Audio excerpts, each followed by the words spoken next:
Donc, le chef de la France combattante n'est pas le général de Gaulle, c'est l'amiral Darlan.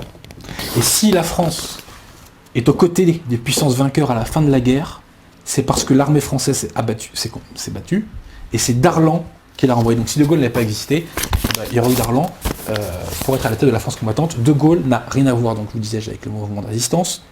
Enfin, il n'en a initié aucun. Et il n'a pas initié non plus le débarquement en Afrique du Nord, ce qu'il a très mal pris. Je précise... Oui, parce qu'il n'est pas au courant, il paraît qu'il est furieux. Ah, il est furieux. Parce il a dit j'espère que Vichy va les foutre à l'eau. Ouais, voilà. Et Monsieur Lemaigre du Breuil, qui fait partie des 5, a écrit ce livre, Vicissitude d'une victoire, sous le pseudo de Crusoe à l'époque, parce que c'était un petit peu risqué de tacler De Gaulle à l'époque, là, c'était un peu tendu. Il raconte que De Gaulle, il était hors jeu, quoi. Là. C'était hors sujet, quoi. Mais De Gaulle, il n'envoie pas un de ses représentants après l'opération Torche pour essayer de reprendre la main un peu sur ce qui se passe. Mais j'y arrive. Ah, voilà. Et là, on va voir que... Alors, je m'explique. Darlan est le dauphin du maréchal Pétain. Darlan se bat au nom de la Révolution nationale, de ce fameux ordre chrétien qui nous disait, qui s'oppose aux utopies matérialistes et païennes des pseudo-philosophies terriennes et fascistes. Darlan est le légataire de l'héritage spirituel de la France et des traditions françaises. Que va-t-il se passer? Le 24 décembre, il va être assassiné. Il est assassiné par un ancien membre de l'Action française. Un petit jeune. Un petit jeune manipulé. Il a 18 ou 19 ans, je crois, c'est ça. Des idiots utiles comme on en voit de plus en plus en ce moment. Antifa, mais ouais, par exemple. Bonnier de la Chapelle. Voilà. Ils sont tirés au sort, hein, c'est ça. Alors oui, mais attention. Pour la petite anecdote. Mais pour qui bossait Bonnier de la Chapelle? Ça, c'est intéressant. Ouais. Bonnier de la Chapelle travaillait pour l'abbé Cordier, qui lui-même travaillait pour Henri Dacier de la Vigerie, un des membres des 5. Mais pour qui travaillait Henri Dacier de la Vigerie? Il travaillait pour le comte de Paris. Qui a organisé la mort de Darlan? Le comte de Paris, à ce moment... Ce qu'il faut savoir, c'est que Darlan reprend le pouvoir au nom du maréchal Pétain et il crée le Haut Commissariat, le Haut Commissariat de l'Afrique française, ou je sais pas quoi. Enfin, on va l'appeler ça le Haut Commissariat. Et il crée aussi un Conseil d'Empire. Ce que voudrait le comte de Paris, c'est dire, écoutez, Darlan, figure controversée, donc moi je pourrais prendre sa place, comme ça je pourrais faire la réconciliation entre toutes les fractions de la résistance française. Ok. Le problème, c'est que Darlan, lui, n'est pas d'accord, mais le comte de Paris, lui, veut reprendre le pouvoir pour peut-être éventuellement réinstaurer une monarchie. Le problème, c'est qu'il est indécis, puis il est encore jeune, donc il ne sait pas trop quoi faire. Mais le 19 décembre 1942, arrive de Londres François d'Astier de la Vigerie, le frère d'Henri et le frère de Emmanuel d'Astier de la Vigerie. Curieuse famille. Hein. Il rencontre le comte de Paris. Ils nouent un accord. L'accord est le suivant. Nous, gaullistes, nous assassinons Darlan. En contrepartie, vous prenez sa tête, vous prenez la tête du Haut-Commissariat et vous faites un gouvernement Giraud de Gaulle avec de Gaulle ministre d'État. Et de Gaulle et Giraud aux armées. Ça, c'est le deal de base. Donc Bonnier de la Chapelle va assassiner Darlan. Le problème, c'est que le Conseil d'Empire ne va pas élire à la tête du Haut-Commissariat le comte de Paris. Il va élire Giraud. Et en plus, les Américains ne voulaient pas de restauration de la monarchie sans que le peuple français l'ait validé démocratiquement. Et de toute façon, là, pour le coup, les Américains nous ont rendu à mon service parce que les Orléans, je pense que c'est pire que la République de nous avoir. C'est le mauvais plan, hein. C'est le mauvais plan, les Orléans. Donc voilà. Donc il y a une conspiration gaulo-monarchiste qui n'a pas marché comme on l'espérait. De Gaulle monarchiste de base, hein, royaliste de base. Tout à fait, sauf que De Gaulle, De Gaulle était un patriote français, mais il y a quelque chose qui l'aimait plus que la France, c'était sa personne. Et De Gaulle, quand il faisait le mal, avait une conscience totale du mal qu'il faisait. Totale. C'est pour ça qu'il est coupable. Il n'y a pas de péché sans conscience du péché, mais De Gaulle avait conscience des péchés qu'il commettait. C'est pour ça que je l'en veux beaucoup. Donc Giraud arrive à la tête du Haut-Commissariat. Et à ce moment-là, au titre des... les accords Giraud-Murphy rentrent en jeu. Mais alors là, De Gaulle est emmerdé, il dit merde, je me suis débarrassé de Darlan et maintenant il y a Giraud à la tête du Haut-Commissariat. Zut. Que faire? Alors, ce qu'il faut savoir, c'est que donc Giraud, à ce moment-là, s'entend pas trop mal avec les Américains. Et qu'au mois de janvier, du 14 janvier 1943, sont signés avec Roosevelt les accords d'Anfa. Au titre de ces accords d'Anfa, la France a appelé officiellement les États-Unis pour venir l'aider.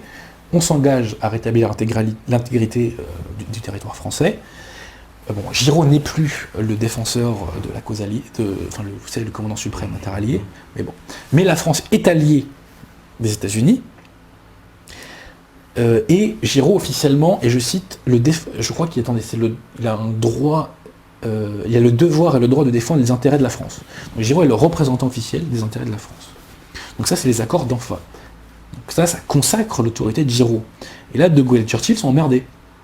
Ils sont emmerdés, puisque là, De Gaulle est complètement marginalisé. Que va-t-il se passer? Churchill va mettre la pression sur les Américains pour changer les accords d'Anfa. Et ça, c'est monsieur Lemaigre-Dubreuil, qui nous l'explique très bien dans ce bouquin-là, et aussi Kenneth Pindar dans Le dilemme France-États-Unis nous l'explique très bien. Donc, Churchill va mettre la pression pour changer les accords d'Anfa, et De Gaulle, Giraud ne sera plus le défenseur des intérêts de la France, mais il ne sera plus que le gérant des intérêts de la France en Afrique du Nord. Ça change absolument tout. Et ça change le fait que la France, à ce moment-là, perd l'autorité. Comment vous dire? La France va être exclue des réunions interalliées, puisqu'elle n'a plus de représentant officiel pour défendre ses intérêts. Donc si nous avons été exclus de 43-45 des conférences de Téhéran, Potsdam, etc., c'est à cause de Gaulle et Churchill. D'accord. Alors parce qu'on nous a toujours dit, c'est parce que Roosevelt il n'aimait pas De Gaulle, hein, qu'il disait de ce Français-là, c'est parce que les Français ne méritent pas d'être à notre table. C'est parce que le siège qui avait été fait pour Giraud et donc pour la France a été détruit par Churchill et par De Gaulle. De Gaulle aime la France, il l'a défendue, mais avant de défendre la France, il défendait De Gaulle. Et pour défendre De Gaulle, il fallait rabaisser la France, et il a accepté le rabaissement de la France. Donc si la France a été absente des réunions interalliées, c'est parce que De Gaulle a saboté les accords d'Anfa. Et les Américains étaient ravis. Ils étaient ravis. Puisque on vous donne une part du gâteau, vous la refusez. Oui, c'est un peu ça. Pas de problème, les Américains. On va en reprendre. Ouais. Bah bien sûr. Donc voilà, donc Giraud d'ailleurs qui a été très naïf a validé ça, il a pas compris la portée de son acte quand il a validé cette modification des accords d'Anfa. Mais le sabordage des accords d'Anfa, c'est absolument capital pour comprendre le rôle nocif joué par De Gaulle, pour comprendre que De Gaulle a rabaissé les intérêts de la France en 1943 en l'empêchant de figurer aux côtés des Alliés dans les réunions interalliées. Louis Rougier, ce fameux Louis Rougier qui a fait les accords avec Churchill dans La France jacobine, explique très bien aussi la façon dont les accords d'Anfa ont été sabotés. Je précise aussi que les accords d'Anfa prévoyaient le réarmement de la France, des armées françaises. De Gaulle, plus tard, n'a jamais, entre guillemets, réactivé ces accords. Il n'a pas voulu refaire l'armée française, parce qu'il pensait que l'armée française serait un rival pour son accession, pour son accession au pouvoir. Ça se paye dans l'au-delà, ça, je pense. Donc ensuite, nous sommes au mois de février 1943. Un conseiller de Giraud va lui conseiller, pardon pour la répétition, de se rallier à la thèse gaulliste. Et Giraud va rompre avec Vichy à ce moment-là, en mars 1943, par une déclaration dans laquelle il dit que le peuple français n'est plus libre depuis le 23 juin 1940, etc. Et De Gaulle, je cite, dit que Giraud a fait un progrès dans sa doctrine. Je ne vous dis pas encore le nom de ce conseiller, parce qu'on va le revoir plus tard.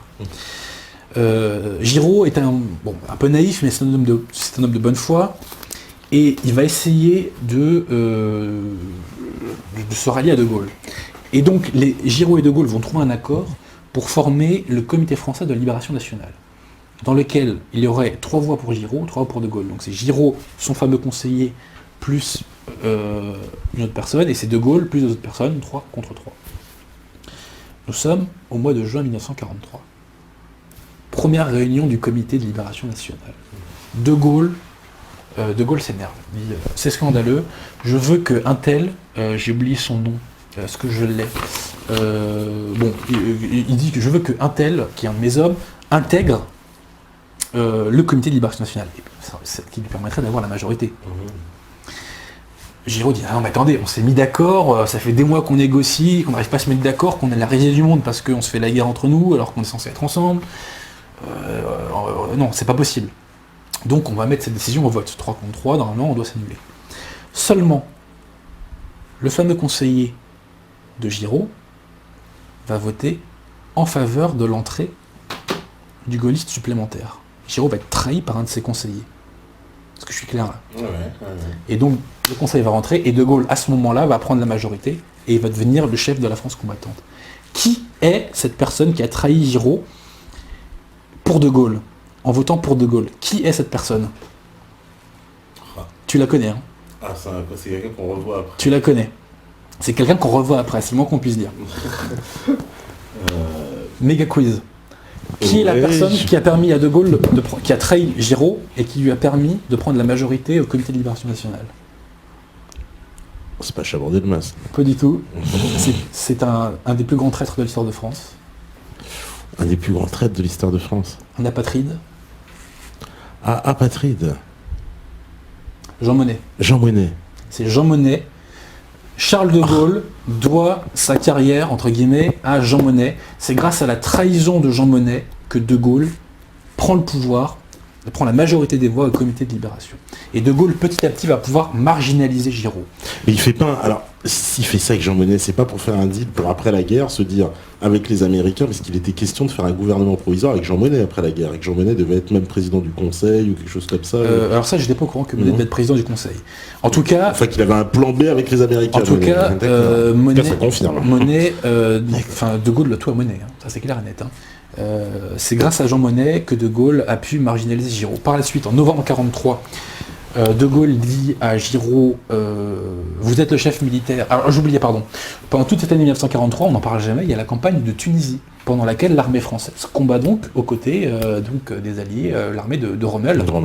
Et l'armée française va laver en partie l'affront, en partie seulement, de 1940. Et cette armée, je le répète, je matraque, faite par Végan à la demande de Pétain, relancée dans la guerre par l'amiral Darlan, avec l'approbation par télégramme secret, sur idée de l'amiral Offand, par le maréchal Pétain.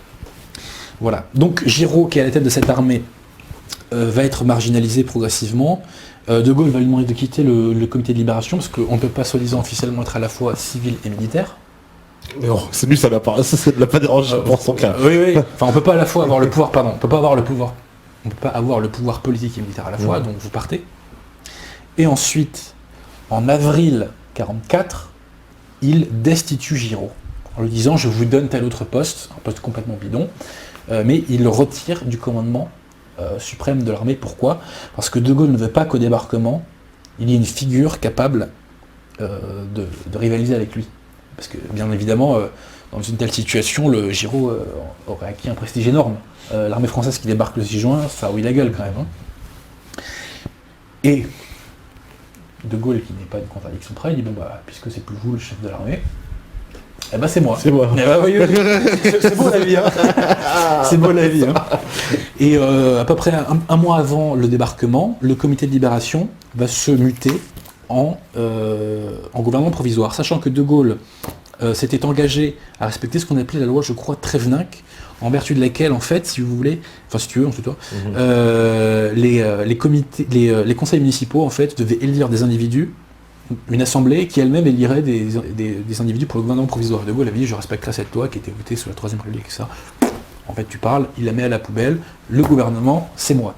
Et il faut attendre le mois d'août 1944, pour que, le 23 août 1944, pour que ce gouvernement soit reconnu comme le gouvernement de la France. Et pourquoi il est reconnu ? Parce qu'à ce moment-là, Pétain et Laval ont été enlevés par les Allemands, et qu'il y a un vide légal. Et là, j'aimerais raconter une chose que les gens ne savent peu, c'est que Laval avait récupéré le président de l'Assemblée nationale, Herriot, pour faire un gouvernement Laval-Herriot, à l'arrivée des Américains. Le problème, c'est que la Gestapo était contre, et donc ils ont été dénoncés à la Gestapo par deux personnes, Marcel Déat et De Brinon. Et donc à cause de ça, il y a eu un vide légal, et Vichy a disparu parce qu'il y avait un vide légal, et De Gaulle s'est engouffré dans ce vide.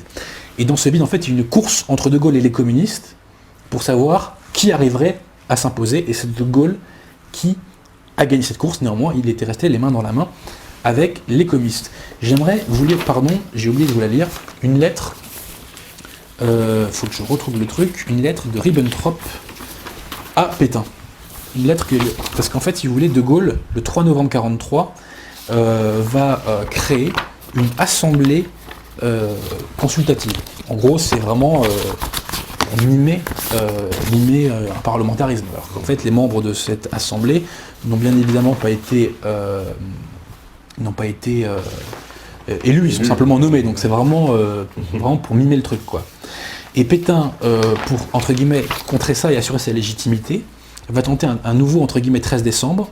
Il va tenter d'éjecter Laval et il va faire un acte constitutionnel dans lequel il est dit que s'il venait à mourir, le pouvoir constituant reviendrait à l'Assemblée nationale. Et donc les Allemands considèrent que c'est une façon de restaurer l'Assemblée. Et voici la lettre que Ribbentrop écrit à Pétain. Enfin, un extrait. Si l'on jette un regard sur les 3 dernières années des rapports franco-allemands, il reste incontestable que les mesures que vous avez prises en votre qualité de chef de l'État ont eu malheureusement trop souvent le résultat de rendre plus difficile la collaboration, qui pourtant était poursuivie par le gouvernement français. Cette lutte constante contre tout travail positif a eu pour conséquence de rendre impossible par votre résistance permanente la nomination aux postes les plus importants du gouvernement français et de l'administration, des hommes dont l'attitude loyale aurait assuré l'exécution d'une politique raisonnable de consolidation intérieure de la France. Pour toutes ces raisons, vous ne serez pas surpris, monsieur le maréchal, si le gouvernement du Reich observe votre activité avec une réserve toujours croissante. C'est-à-dire que, en fait, les nazis sont en train de dire vous êtes trop résistants, ça fait 3 ans que vous nous faites chier parce que vous avez tout fait pour nous sabonner la planche. C'est bien résumé. C'est bien résumé. Je précise qu'après cette crise, les Allemands ont imposé un remaniement au gouvernement et que là, ils ont imposé l'entrée de purs collabos au gouvernement, comme par exemple, comment s'appelle-t-il Henriot et Darnan. C'est vrai que le cas Darnan est compliqué, parce que Darnan a failli rentrer dans la résistance. Et oui. Mais voilà. Il y a plein de trucs dont j'ai pas pu parler ce soir. J'ai pas pu parler du service du travail obligatoire, j'ai pas pu parler du cas Laval, j'ai pas pu parler de la milice.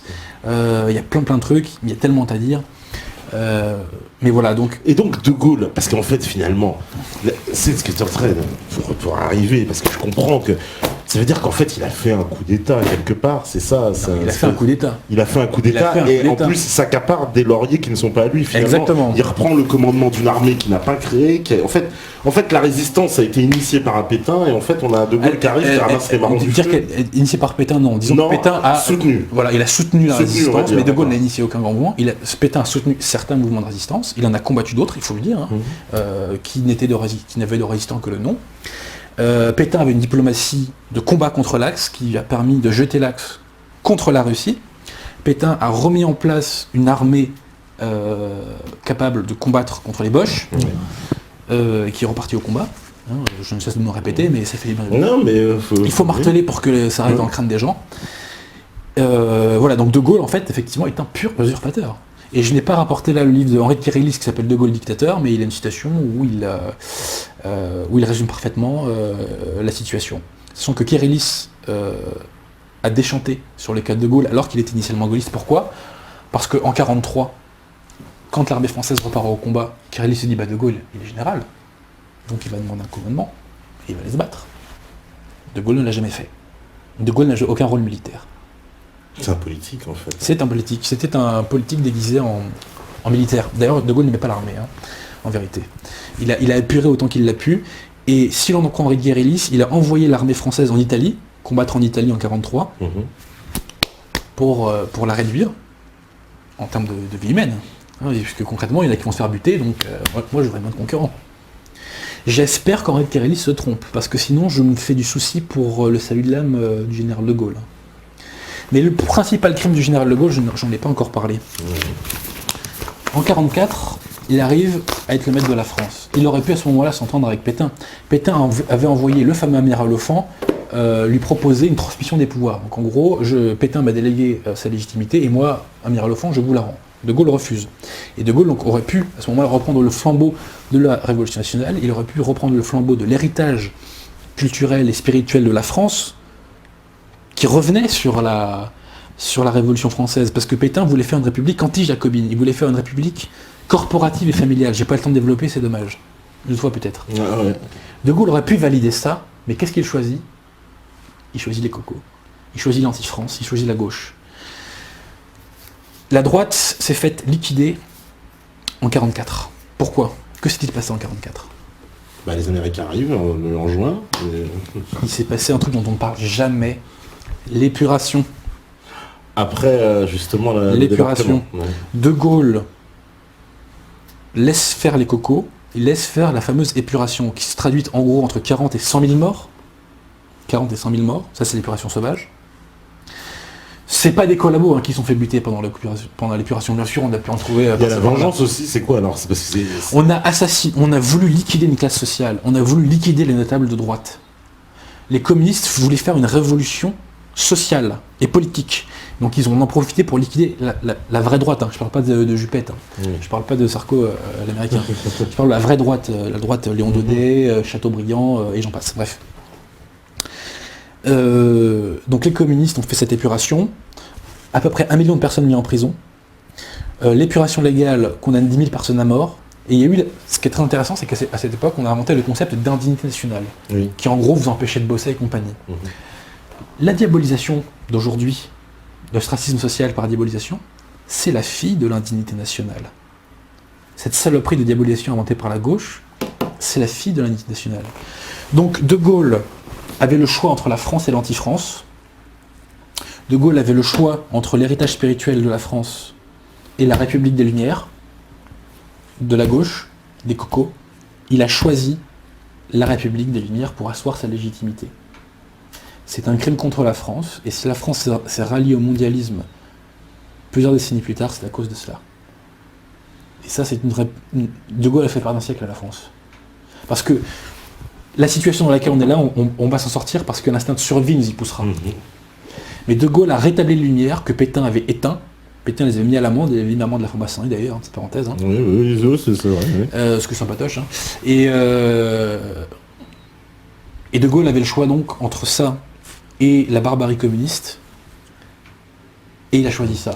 On me dit, je ne suis pas d'accord avec Adrien Abosi, De Gaulle était un spécialiste de l'armée de terre en stratégie par les tanks. Non, ça c'est n'importe quoi. Alors, parce que ça c'est le grand mythe qu'il aurait que Hitler se sera inspiré du livre de Gaulle. Bien sûr, ouais. Parce qu'il parlerait d'une guerre mécanisée. Non, c'est parce que De Gaulle a fait un truc sur un livre qui s'appelle L'armée de métier, mais ce qu'il faut dire, c'est que De Gaulle a eu quelques commandes. Il a eu une très très belle division pendant la guerre, et on a raconté que c'était le seul général qui avait eu une victoire. Enfin, c'est pas vrai. Non, mais ça c'est ce qu'on appelle une idée reçue, cher monsieur, et il faut aller vérifier. Quand on a une affirmation, là je fais mon avocat, Moi, vous savez, quand la partie adverse m'oppose un argument, je vérifie quoi. Ouais. Je vérifie si ce qu'il dit est vrai. Vérifiez. Et tout ce que j'ai dit moi, ce soir, vérifiez-le. Vérifiez-le.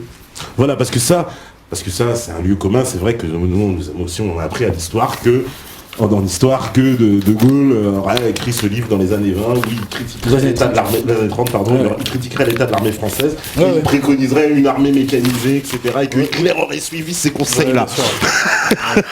Ça c'est un peu la légende quand même, maintenant je m'aperçois avec le temps. L'Amérique a été découverte en 1935.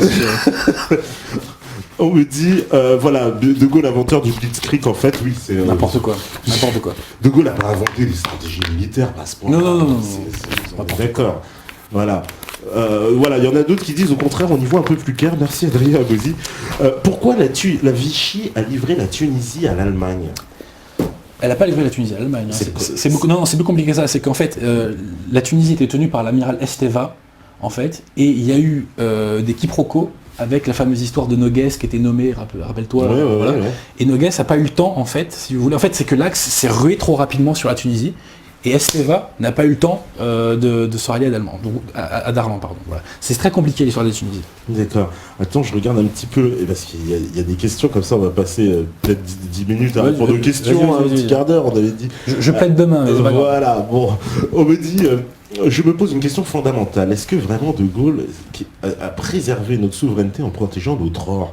Parce que tu sais, après, on sait qu'il a protégé l'or, non? C'est faux tout ça? Alors, non, mais attendez, ça c'est autre chose. Moi, je parle qu'il était président. Je parle du De Gaulle 40-44, l'or de France, si je dis pas de bêtises, mais ça a vérifié, je suis pas sûr de moi 100%. Je crois qu'on l'avait envoyé aux Antilles, mais je suis pas sûr. Là je suis pas sûr. D'accord. Mais que De Gaulle ait pu rendre des services après, c'est très bien. Mais De Gaulle a combattu contre les conséquences du mondialisme. Mais il a rétabli la cause du mondialisme qui est la lumière. L'héritage spirituel de la France est incompatible avec le mondialisme. Et si la France, les élites françaises se sont données au mondialisme dans les décennies qui suivent, c'est parce que De Gaulle a rétabli les Lumières en 1944. C'est un crime contre l'âme de la France, et De Gaulle le savait très bien. Et il l'a fait pour sa propre gloire, c'est ça. Ouais, bien sûr. Devant, en fait, il a fait passer l'intérêt national derrière. Ah oui, c'est quand même dur pour une icône de... C'est quand même dur. Attendez, je vais voir si je retrouve j'ai oublié de vous citer. D'ailleurs, juste petite question pour raconter. De Gaulle n'était pas général non plus, semble-t-il. En fait, il était nommé général à titre temporaire. Et comme il refusait de revenir, il y a eu un échange de télégrammes entre le ministre de la guerre de l'époque, Colson, et De Gaulle entre le 18 et le 21 juin, et comme il refusait de revenir, mais enfin, il dit qu'il va revenir le 21 juin par télégramme, et comme il a refusé de le faire, eh bien le président de la République, dans un document contresigné par le président de la République, il a été remis colonel, quoi. J'aimerais vous faire une dernière citation. Ouais. Une citation de René Rionnier dans son livre Réquisitoire contre le mensonge, un livre anti-gaulliste absolument génial, qui parle aussi beaucoup des questions algériennes. Il nous est arrivé de nous demander au cours de notre travail comment un être normal peut, sans avoir honte de lui-même, s'abaisser à mentir, à tromper, à trahir, à mystifier des hommes, français ou musulmans, qui de bonne foi se sont confiés et dévoués à lui. Nous n'avons pu formuler qu'une réponse, et ce n'est pas la lecture de son œuvre de jeunesse qui l'infirmera. Pour Charles de Gaulle, les hommes, les peuples, les vivants et les morts, les souffrances, le sol, le foyer, la légalité, l'illégalité, la fidélité, la fausseté, ne sont que des pions qu'il déplace sur l'échiquier où se joue sa propre grandeur et sa légende. Comme hanté par la réalisation de sa destinée, il reste indifférent à ce qu'il brise, à ce qu'il écrase, ainsi qu'aux moyens et aux alliés qu'il emploie. Le pouvoir qu'il assume n'est pas fait pour le bonheur des hommes, mais pour que se réalise l'idée qu'il a de lui. Le but d'Hitler était extérieur à lui-même, c'était la domination germanique. Le but de Lénine et de Staline l'était aussi. La domination du prolétariat s'apparente à bien des égards à celle d'une race élue. Mais le but de Gaulle est quelque chose d'hallucinant et de sordide. Tout se passe à l'intérieur de lui-même et n'a d'autre explication que lui-même. Chapeau. Ouais, ça, c'est clair, au moins, voilà. Alors on me dit... est-ce que pour ces... est-ce que c'est pour ces faits de guerre que De Gaulle a gracié Pétain? Parce que c'est vrai qu'il le gracie quand même après. Non, il a gracié Pétain parce que Pétain avait 95 ans. 95 ans, faut voilà, dire. Il avait 95 ans. Donc c'était un vieux monsieur. C'est pas pour l'amour du Christ, hein. D'accord. Non. Est-ce qu'il existe un livre qui condenserait tous ces éléments où monsieur Agozzi prévoit de s'y atteler un jour? Dans mon prochain bouquin, j'en parle pas mal. Mais donc, Mon tour à Verdun diplomatique de Louis-Dominique Gérard, tuerie totale. L'appel de l'île-dieu de Louis-Dominique Gérard aussi. Alors celui-là, dans la catégorie Je me prends une tarte, le deuxième chapitre qui fait la contre-histoire du 18 juin, ça c'est du lourd. Je vous avoue que moi j'étais malade, je me rappelle quand je disais ça, j'étais dans mon lit, impossible de lâcher le livre. De Gaulle contre De Gaulle, de Louis Rougier, la couverture mythique, hein. Je sais pas si on la voit bien. Ouais, je veux bien la mettre devant la caméra. Alors, je fais mon libraire contre culture. Voilà. Histoire élémentaire des Vichy de l'amiral Lefant, pas mal du tout. Tous les bouquins de Louis Rougier, et j'ai oublié de citer Jacques Izorni, l'avocat de Pétain. Il faut savoir que Izorni, pendant la guerre, défendait les communistes. Et à la Libération, il défendait les prétendus collabos ou véritables collabos. Voilà, donc c'était un avocat, il a fait un travail très sérieux sur Pétain. Les bouquins de Jacques Izorni sont vachement synthétisés, je les ai pas sous les mains là, bon, c'est pas grave. Voilà, mais sinon, l'homme à découvrir, c'est Louis-Dominique Gérard. Ça, vraiment, Gérard, d'accord. Ça a changé ma vie. Hein. Ça, vraiment, dans la catégorie débranchage de la matrice, c'est lourd, hein, c'est du lourd. Les bouquins de Jean-Raymond Tournou sont pas mal aussi. C'est un résistant, c'est très facile à lire, il y a plein de citations. On peut lire donc Pétain et la France, et aussi il y en a un autre qui est pas mal, qui s'appelle Pétain et De Gaulle. Voilà. On me dit, alors aussi, je lis vos questions, chers amis. Est-il possible que la dissidence produise des documentaires de grande envergure, thème par thème, afin de rétablir la véritable connaissance? Oui, c'est quoi la dissidence? Voilà, il faudrait définir qui. Ouais, c'est quoi la dissidence? Si c'est Laurent Louis, bon, il y a peu de choses. J'ai rien compris, mais bon. On me dit, tu parles pas trop du Parti communiste. Un petit peu quand même, t'as parlé de l'Alliance communiste. J'ai pas eu le temps de beaucoup en parler, c'est vrai, mais je vais en parler, ce sont des pourritures. La gauche, c'est l'anti-France, c'est l'anti-socialisme. On a vu De Gaulle, quand même, toute sa carrière, faire quand même alliance avec les communistes de nombreuses fois. Mais est-ce qu'il y a quand même, à un moment donné, il n'a pas un peu fait, on va dire, alliance avec les communistes pour sauver la France. Je pense, je me fais l'avocat du diable, je pense entre autres au vote contre l'armée européenne de défense qui fait échouer avec le vote communiste. Ouais, enfin bon, attends, on va être sérieux là. Alors, sincèrement, moi je m'en tape de la ce qu'il faut comprendre, c'est que pourquoi Churchill a soutenu De Gaulle ? oui. C'est parce que les anglo-saxons voulaient deux choses de la France après la guerre.